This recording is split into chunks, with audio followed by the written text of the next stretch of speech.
इतिहासाची जाज्वल्य साक्ष धर्मवीर छत्रपती संभाजी महाराज चौक पुतळा सुशोभीकरण परिसर। छत्रपती संभाजी महाराज पुतळा परिसर चेंबूरच्या धर्तीवर सुशोभीकरण करण्यात यावं यासाठी तत्कालीन पालकमंत्री तथा विद्यमान आमदार विजयकुमार देशमुख मालक यांना निवेदन देऊन त्याचा सातत्यानं रामभैया जाधव, किरण पवार उर्फ केपी यांनी पाठपुरावा केल्यानंतर आमदार विजयकुमार देशमुख यांनी त्याची दखल घेऊन तब्बल 87 लाख रुपये मंजूर केले। रामभैया जाधव आणि किरण पवार उर्फ केपी तब्बल 1.5 वर्ष समोर थांबून काम पूर्ण करून त्यांनी घेतलं। 15 बुरुज, 13 मावळे, 2 40 फूट बुरुज, परिसरात लॉन हे काम करत असताना त्या ठिकाणी पाया नसल्यामुळे 40 फूट 54 पाईल्स मारण्यात आल्या। संपूर्ण परिसरात बसाल्ट स्टोन लावण्यात आले आहेत। छत्रपती संभाजी महाराज पुतळा परिसरात कारंज बसवण्यात यावं यासाठी तत्कालीन स्थायी समिती सभापती संजय कोळी यांना रामभैया जाधव यांनी निवेदन दिलं। त्याची दखल घेऊन तात्काळ कारंज बसवण्यात आलं।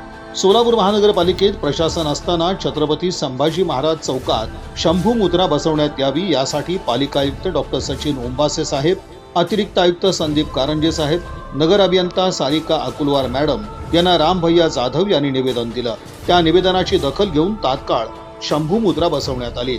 आता छत्रपती संभाजी महाराज पुतळा परिसरात दगड कलर करणं, नवीन जिना बसवणं, छत्रपती संभाजी महाराज पुतळा परिसरातील पुढच्या आयलँडमध्ये विविध प्रकारचे 28 मावळे, तोफा बसवण्यासाठी आणि छत्रपती संभाजी महाराज यांच्या इतिहासाची जाज्वल्य संपूर्ण शिल्प बसवण्यात यावं, शंभू मुद्रा परिसरात लॉन तयार करणं, LED लाईट बसवण्यात यावेत यासाठी रामभैया जाधव यांनी मागणी केली होती। ती मागणीही पूर्ण झाली आहे।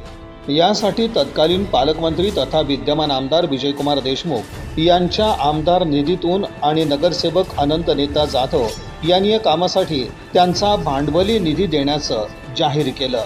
या संपूर्ण कामासाठी आमदार विजयकुमार देशमुख मालक, माजी स्थायी समिती सभापती तथा नगरसेवक संजय कोळी, नगरसेवक अनंत नेता जाधव, सोलापूर महानगरपालिका आयुक्त डॉक्टर सचिन ओंबासे साहेब, अतिरिक्त आयुक्त संदीप कारंजे साहेब, नगर अभियंता सारिका अकुलवार मॅडम, जी मुन्ना तळीखेडे साहेब आणि गुंड साहेब यांचं विशेष सहकार्य मिळाल्याबद्दल सर्व मान्यवरांचं शिवपुत्र धर्मवीर छत्रपती संभाजी महाराज मध्यवर्ती महामंडळाच्या वतीनं मनपूर्वक आभार।